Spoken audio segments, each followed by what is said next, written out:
کارمندان میلیسیا در شهر اسفاره یکچند دلیل جنایت دزدی را در تصرف مبلغ‌های کلان پولی و طلاواری آشکار نمودند.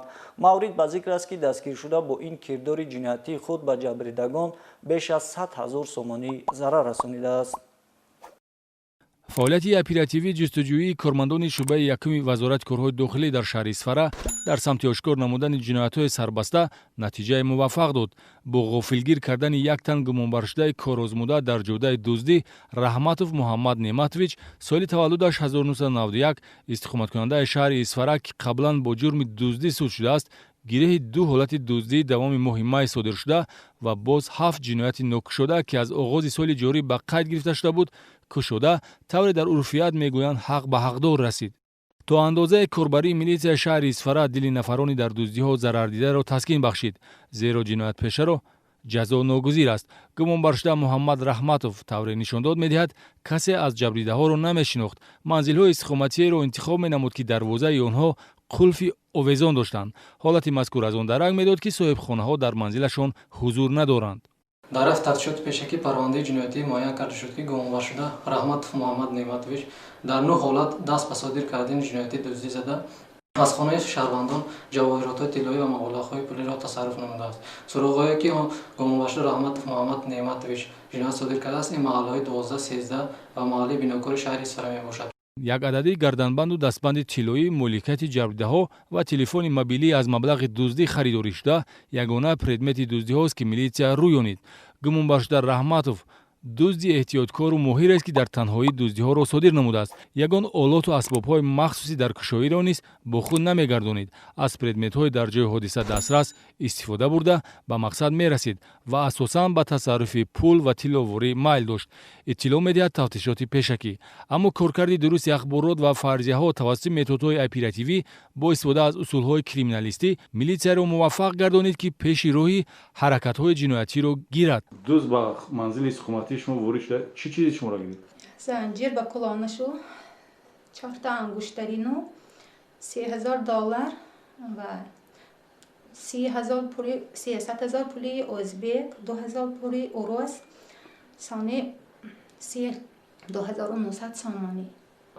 محصولات زرگری طلاواریتون چند مقدار مبلغ پولی میشه؟ 5,000 میشد. در مجموع ضرری رسانده شده از 9 دزدی زیاده از 100,000 سومانی را تشکیل می‌دهد.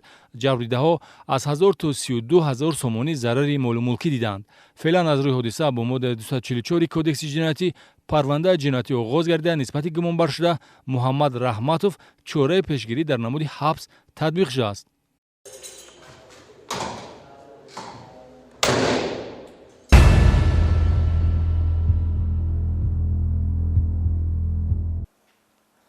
هفته سپرگردیده از جانب کارمندان شعبه وزارت کارهای داخلی ناحیه اسپیتامن 7 دلیل دزدی مال و اموال شهروندان آشکار کرده شد که گمانبر شده این جنایت‌ها یک نفر پیش‌سود شده میباشد.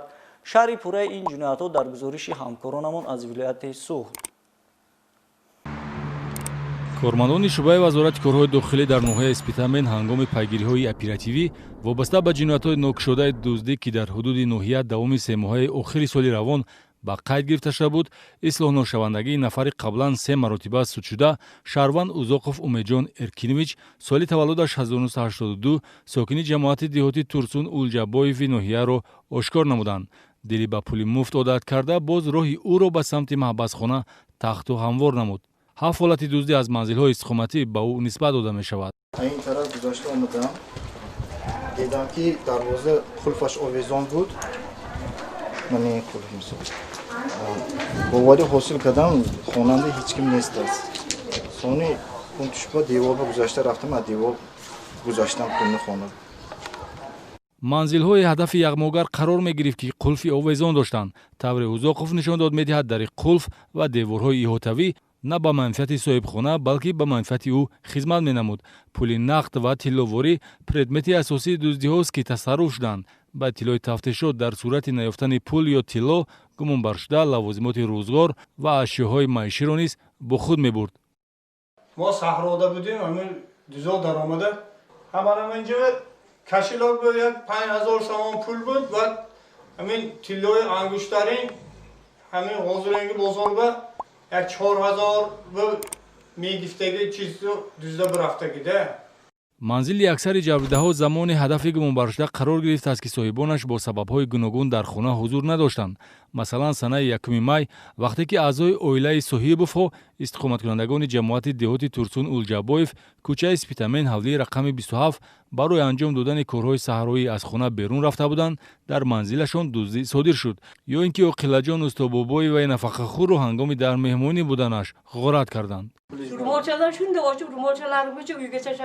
ҳуҷраро бетартиб ва либосҳои ҷевонро ба рӯи фарш паҳну паришон карда, 2 ангуштарии тиллоӣ ва 2000 сомонӣ пасандози нафақаамро ба яғмо бурдааст.